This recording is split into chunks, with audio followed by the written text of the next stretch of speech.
Hello hi welcome back. இன்றைக்கி ஒரு green colour slime எடுத்திருக்கேன். இது பார்த்திங்கன்னா சூப்பரான சாஃப்டான ஸ்லைம். இது கூட தான் பேப்பர் கிளிப்ஸ் பின் மாதிரி இருக்கும்ல, அதை வந்து மிக்ஸ் பண்ணி காட்ட போகிறேன். அது மட்டும் இல்லாமல் நிறைய பேர் ஸ்லைமோட ஆயில் மிக்ஸ் பண்ணுங்கள், சுகர் மிக்ஸ் பண்ணுங்கள், சால்ட் மிக்ஸ் பண்ணுங்கன்னு சொல்லி கேட்டிருக்கீங்க. அதெல்லாம் ஆல்ரெடி நம்ம சேனலில் வந்து அப்லோடும் பண்ணியாச்சு. இப்போ இந்த பாக்ஸில் இருக்க பேப்பர் பின்ஸை வந்து நம்ம எடுத்துக்கலாம். ஆக்சுவலி இந்த பேப்பர் பின் பார்த்தீங்கன்னா ஸ்லைமில் மிக்ஸ் பண்ணுறதுக்காக வாங்கலைன்னா, இந்த பாக்ஸ் வந்து ரொம்ப க்யூட்டாக இருந்துச்சு, அதுக்காகவே நான் இது பார்த்தீங்கன்னா வாங்கியிருக்கேன்னா.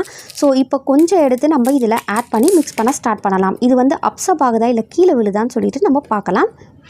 ஸோ பேப்பர் பின் பார்த்தீங்கன்னா சூப்பராகவே வந்து ஸ்லைம்குள்ளே அப்சப் ஆகிடுச்சு. எதுவுமே வந்து கீழேயும் விழல, பட் ஆனால் கண்டினியூஸ்லாம் வந்து கிடைக்கல. இதில் பபிள்ஸ் வருதான்னு சொல்லி இப்போ நம்ம ட்ரை பண்ணலாம். இதில் இருக்க அந்த கிளிப்ஸ் எல்லாம் ரொம்ப கொஞ்சம் ஹெவி வெயிட்னால அங்கே இங்கேன்னு சொல்லிட்டு பபிள்ஸ் சூப்பராக நமக்கு கிடச்சிருக்கு. ஓகே, இந்த வீடியோ உங்களுக்கு பிடிச்சின்னா லைக் பண்ணுங்கள், சப்ஸ்கிரைப் பண்ணுங்கள்.